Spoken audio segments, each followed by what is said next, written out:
ទេនិយាយច្បាស់ទេខ្ញុំមិនធ្វើពើទៀតណាចង់ឲ្យអូនចង្អុលមកតើមែនទេ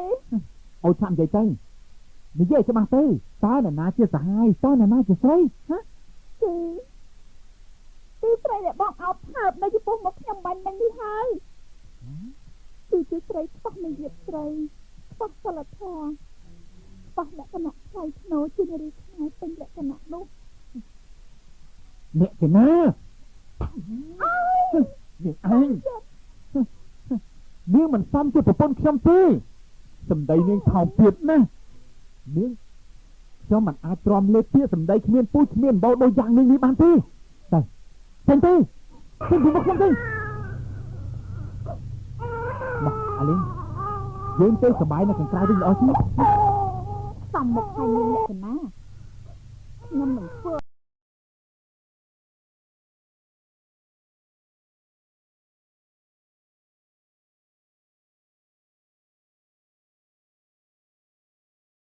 ឲ្យមានរងទឹកស្នេហ៍ស្គាល់ការឈឺចាប់ខ្លះម្ដងបងយកកូនណាកូនកុំយំណាកូនណាកូននេះចាកូនបណ្ដាលស្រីស្រីចាក់ចេញពីកូនកូនអើយម៉ាក់ងើបចាស់ចិត្តណាស់កូនម្ដាយឈប់យំទៅណាកូនណាយំទៅកូនណាកូនចិត្តណាស់កូនទៅតាអាយុប៉ុណ្ណេះសោះមកឲ្យកូនឈប់យំកូនឈប់យំភ្លាមហើយចេះហេតុអីប៉ាកូនប៉ាជាស្ដាប់សម្ដីម៉ាក់លែងបានទៅវិញចេញទៅណាកូនណាកូនចេញទៅកូនចេញមិនទៅយកហេតុមិនក៏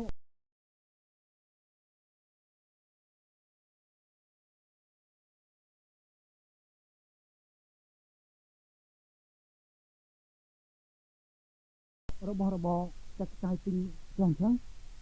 ចុះដាលីននឹងយុទ្ធចេតនាប័ត្រអស់ហើយគេនាំគ្នាចេញទៅបាត់អស់ហើយគេនាំគ្នាទៅអស់ហើយលោកនេះរឿងអីហ្នឹងចុះហេតុម៉េចcôបានជាអ្នកស្រីយំចឹងលោកត្រឡប់ទៅវិញទៅសុំទោសនេះជារឿងរ៉ាវរបស់គ្រួសារខ្ញុំទេខ្ញុំលោកកុំលូកលាន់ខ្លាចមានរឿងរ៉ាវកាន់តែខ្លាំងឡើងទៀតទេខ្ញុំមិនទៅណាទាំងអស់តើអ្នកទាំងពីរនាក់បង្ករឿងអីខ្លះទៅអ្នកស្រីប្រាប់ខ្ញុំមកខ្ញុំនឹងជួយដោះស្រាយរឿងនេះបានស្រេចណាអរគុណលោកវិរៈហាខ្ញុំមិនចង់រំខានលោកទេម្យ៉ាងស្ដីខ្ញុំកំពុងតែយល់ច្រឡំលើលោកផងណែលោកកុំយកចិត្តទុកដាក់លើរឿងខ្ញុំអីមិនបានទេទោះជារឿងនេះធំប៉ុណ្ណាក៏ដោយខ្ញុំត្រូវតែរកសរកខ្មោចឲ្យឃើញ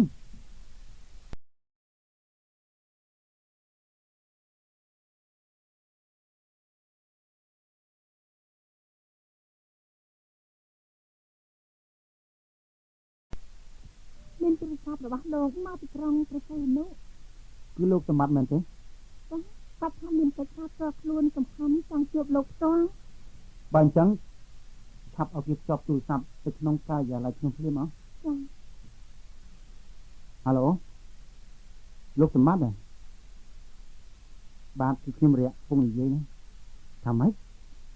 លោកទើប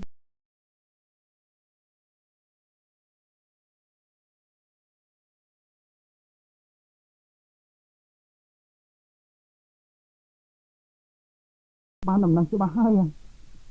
មែនអូល្អហើយអូខេខ្ញុំទៅជួបលោកឥឡូវហ្នឹងហើយណាអូខេណាបាយទើបរឿងនេះយ៉ាងល្អិតល្អន់ណាស់លោកវិរៈបើសិនជាខ្សែកដែលលោកពាក់កាលពីតូចនោះដូចបេះដាក់នឹងខ្សែកនាងលក្ខណៈមែននោះនាងលក្ខណៈគឺពិតជាប្អូនស្រីបង្កើតរបស់លោកយ៉ាងពិតប្រាកដហើយថាម៉េចមានរឿងដល់ថ្នាក់នឹងផងលក្ខណៈគឺប្អូនស្រីរបស់ខ្ញុំពិតហើយមុនពេលដែលម្ដាយនាងស្លាប់គាត់បានបញ្ជាក់ឲ្យនាងថែរក្សាខ្សែកនេះកុំឲ្យបាត់ព្រោះក្រែងលោកអាចបានជួបនឹង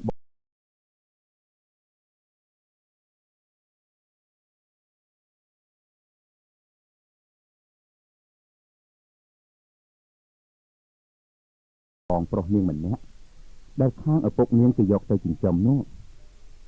តាមសម្ដីមិត្តភក្តិម្ដាយនាងម្នាក់គាត់បាននិយាយថា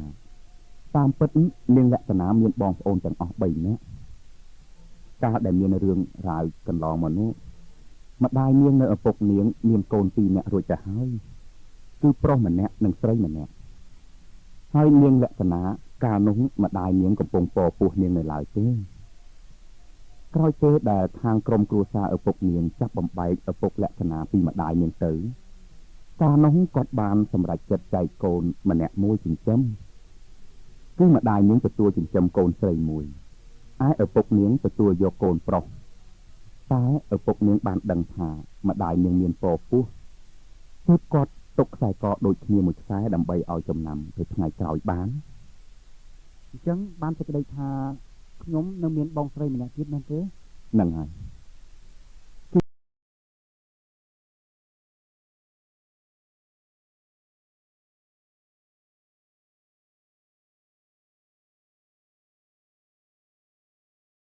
ប្រកាសជាអ្នកបងចរិយាឥឡូវនេះឮថាគាត់កំពុងតែរស់នៅឯក្រុងបាត់ដំបងគាត់មានគ្រួសារយូរហើយមិនក៏មានរឿងវើវល់យ៉ាងនេះណាចុះប៉ាម៉ាក់របស់ខ្ញុំសប្តាហ៍ថ្ងៃគាត់ជានរណាទៅរឿងនេះមានតែលោកវរៈខ្លួនឯងទេដែលអាចស៊ើបដឹងច្បាស់អរគុណណាស់លោកសម្បត្តិដែលខំលំបាកដោយសារតែខ្ញុំមិនអីទេខ្ញុំប្រញាប់ទៅរកនាងលក្ខណៈសិនព្រោះនៅភ្នំពេញកំពុងតែមានរឿងរ៉ាវកើតឡើងផងណាហ្នឹងហើយប្រយ័ត្នតាមផ្លូវផងណាបាទ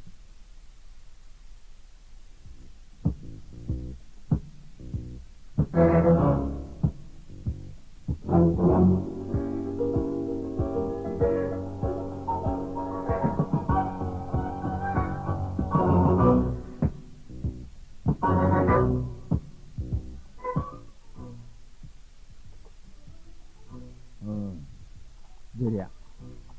អ្វីដែល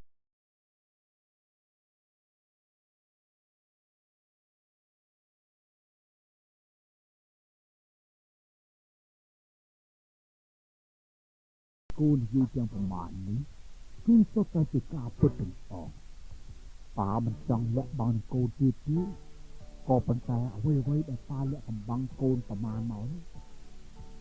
ក៏ដើម្បីអនាគតរបស់កូនឯងមែនហើយកូនម៉ាក់ហើយនឹងតាឯងគ្រាន់តែជាអ្នកចិញ្ចឹមកូនមកតែប៉ុណ្ណោះពិតមែនតែកូនមិនជាជាប់សាច់ឈាមម៉ាក់បង្កើតមែនប៉ុន្តែដូចជាឃើញស្រាប់ហើយយើងទាំងពីរនាក់គ្មានកូនមកគ្រាប់ទេណែគឺមានតែវីរៈកូនប្រុសនេះតែប៉ុណ្ណោះជាអ្នកត្រូវបន្តវង្សតកូលយើងហើយម៉ាក់ក៏មិនដែលចាត់ទុកកូនគឺជាអ្នកក្រោយទេណាកូនមែនហើយវីរៈប៉ានិងម៉ាក់ឯងនេះគឺជាកូនដែលមានទ្រព្យសម្បត្តិដូចគ្នា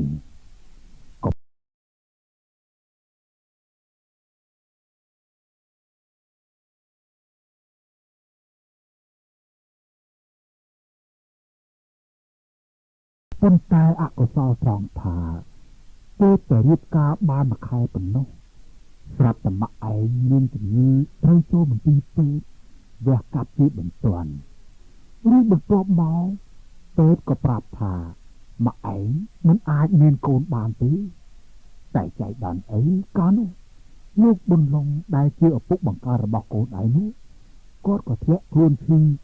គាត់តូចចិត្តនឹងជីវិតព្រាត់ប្រាសខ្លាំងពេកក៏លែងខ្វាយខ្វល់នឹងសុខភាពខ្លួនឯងអស់រលីងឆ្នាំក៏លែងត្រូវការហើយអាហារវិញក៏លែងចង់ទទួលទានដែរដោយដឹងខ្លួនថាมันអាចរស់តទៅទៀតបាន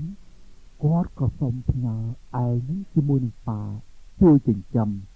និងបណ្ដុះបណ្ដាលឲ្យផងកាលនោះប៉ានឹងឪពុកបង្កើតរបស់កូនយើងគឺជាមិត្តស្លាប់រស់ជាមួយនឹងគ្នា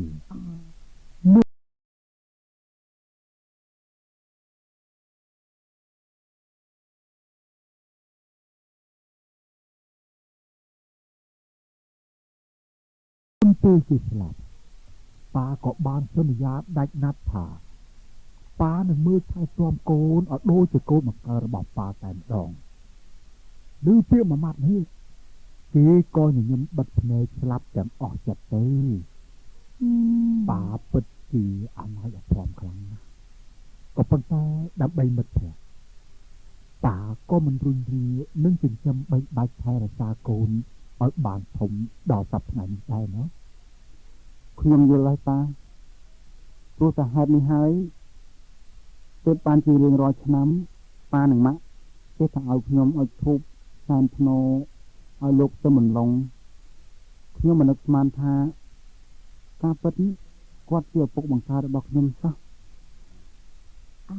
យពិតហើយកូនហើយម៉ាក់និងប៉ាឯងនេះតាំងពីនោះមកខំស្វែងរកអ្នកផលដែលជាម្ដាយ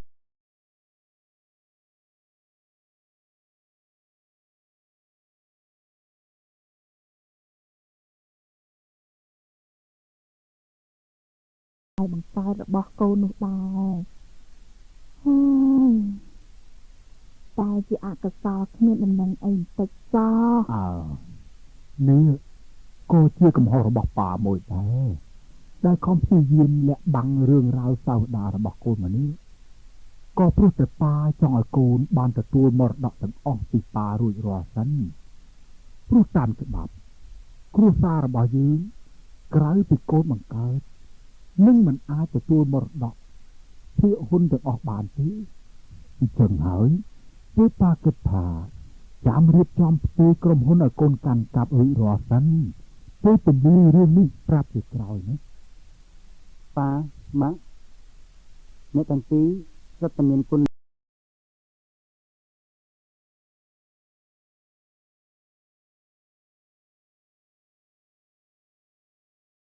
លើខ្ញុំធំប៉ុនមេឃគុណទាំងនេះខ្ញុំនឹងមិនអាចបំភ្លេចបានទេខ្ញុំសូមគោរពនឹងនៅតែដឹងគុណ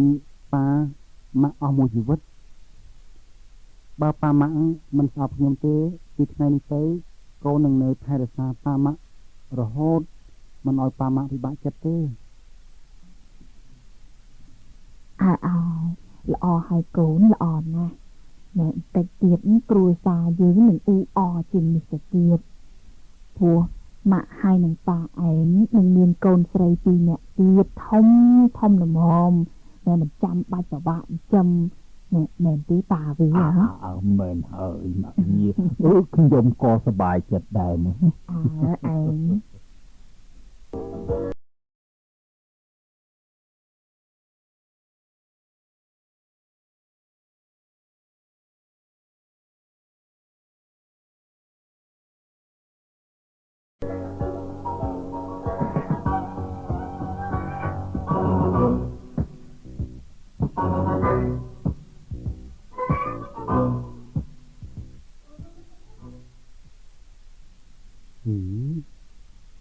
មិនក៏ផ្ទះលក្ខណៈបិទជាចាក់សោចោលអញ្ចឹងតើពួកគេទៅនៅអស់ហើយនោះអូណែលោកក្មួយប៉ាអញ្ជើញមករកអ្នកណាដែរទៅហ្នឹងបានតែមិញតើម្ចាស់ផ្ទះនេះគេទៅណាបាត់អស់ហើយក្មួយមករកក្មួយស្រីលក្ខណៈមែនទេបានពិតហើយនាងតើនាងលក្ខណៈទៅណាបាត់ហើយនាងនាងចុះពីទីនេះហើយនាងទើបទៅចាកចេញមុននេះបន្តិចទេហើយនាងបានផ្ញើសោទុកឲ្យខ្ញុំ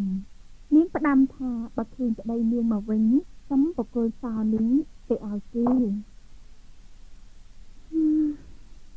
វេទនាភ្នែកណាស់ក្មួយនាង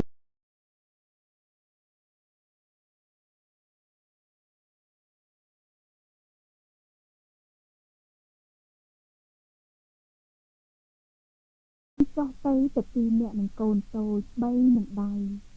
នាងយំផង3កូនផងខ្ញុំឃើញពិតជាអណោចអធមចិត្តណាមិនគួរប្តីអីចិត្តដាច់ពីគ្នាម្លេះទៅណោះដៃនាងមិនទាន់ចូលផ្ទះទេមែនទេនាងចាមិនទាន់ចូលផ្ទះទេក្មួយតាមលឺនាងនិយាយថាលោកយុទ្ធប្តីនាងនោះខានចូលផ្ទះពីយប់ពីថ្ងៃហើយមិនឃើញមកវិញសោះនាងនៅផ្ទះតែម្នាក់ឯងយប់ខ្លាចពេកទើបថ្ងៃនេះដាច់ចិត្តទៅរកផ្ទះមិត្តភក្តិនាងហើយត តែមិនដឹងជានៅទីណាទេនាងក៏មិនដឹងដែរ ពុទ្ធហើយតានាងលក្ខណៈទៅណាទៅណោះមេឃងឹតស្ទៀងផ្គរឡើយទៅមិនតាទេខ្ញុំទៅរកនាងសិន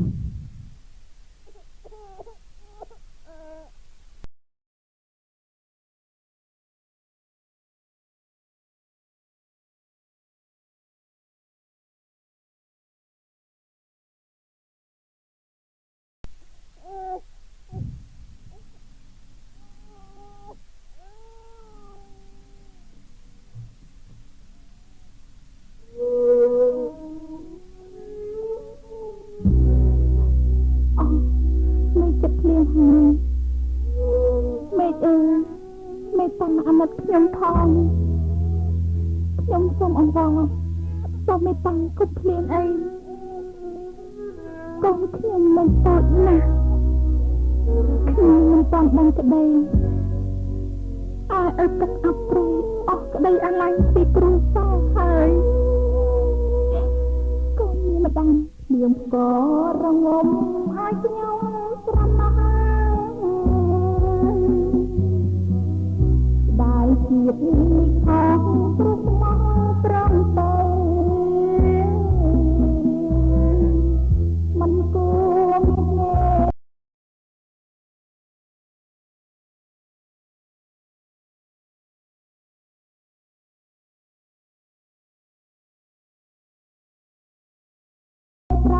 ជាចិត្តថ្មីឲ្យអូនរស់នៅសំបែងឲ្យចាំមកដល់ភ្នំពេញតមិននឹងគ្មានណាព្រោះចិត្តប្រស់ប្រែភ្លេចណាគ្មានវេសម្បត្តិឆ្លើយអូនលោកស្រីលឹករីត្រក្រៃពីថ្លៃសុំស្នាងកូនអើយនៅតូចមិនទាន់ដឹងក្តីម្ដាយនឹងប្រណីបីបងឡំថា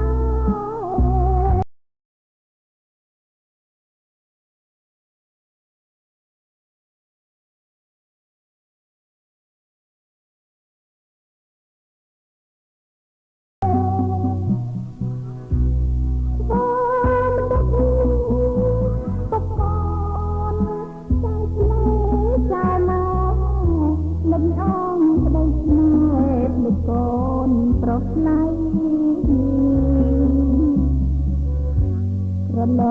កជីវិតបង្ខំវាស្មាទូទ្រាំក្រំព្រាទៅពីដឹងត្រាយរកចិញ្ចឹមកូនក្នុងជាម្ដាយជាតិនេះខុសហើយជាមួយជីវិត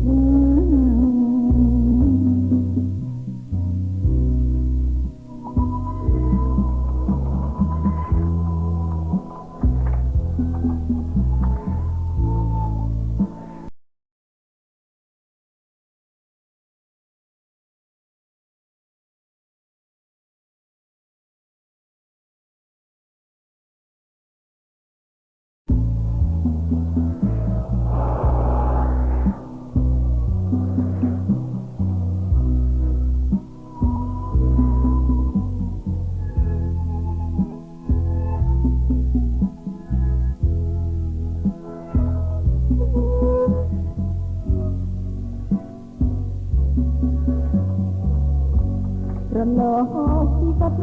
បង្ខំវាស្នា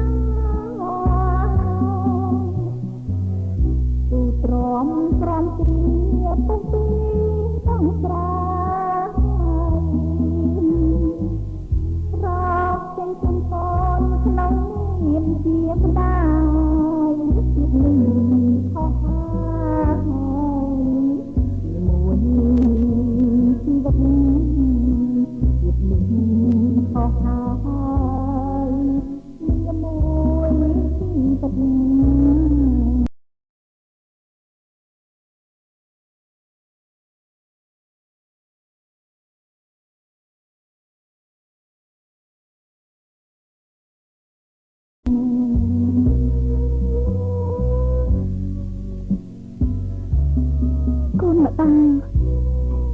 ហើយទីកូន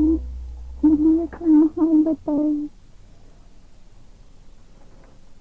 អើយកូនចេះណាស់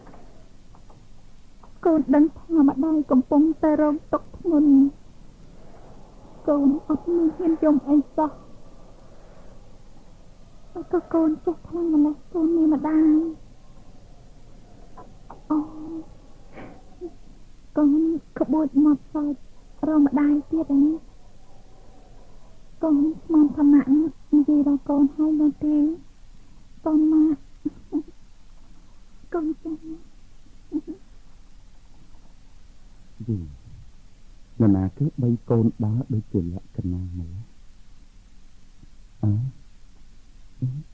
គឺលក្ខណៈមែនតើ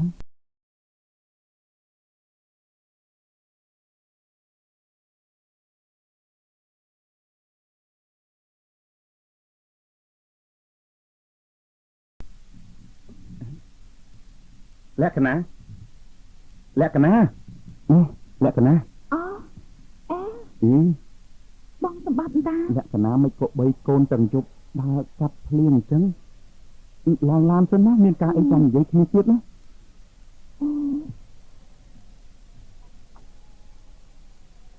នេះ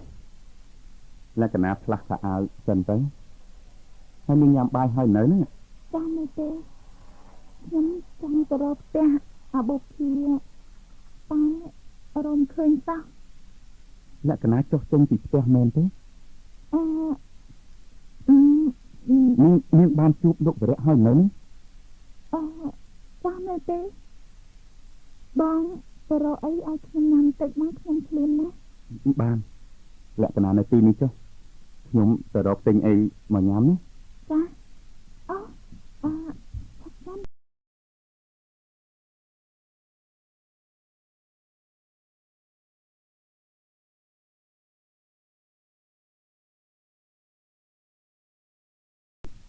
បងសម្បត្តិមានការអីទៀតកុំឲ្យប្រាប់អ្នកណាថាខ្ញុំនៅជាមួយបងទីនេះណាបានសម្រាប់ឲ្យស្រួលសិនចុះខ្ញុំមកវិញឥឡូវហើយ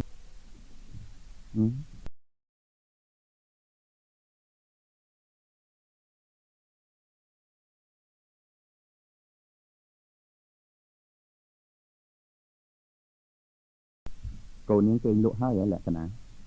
ចាទឹកអញ្ចឹងលក់មិនណាបងសម្បត្តិមិនតន់លុយជាងទេបងជាសុខចិត្តមកអង្គុយមើលភ្លៀងធ្លាក់នៅឲ្យរៀនហាត់នេះទៅវិញ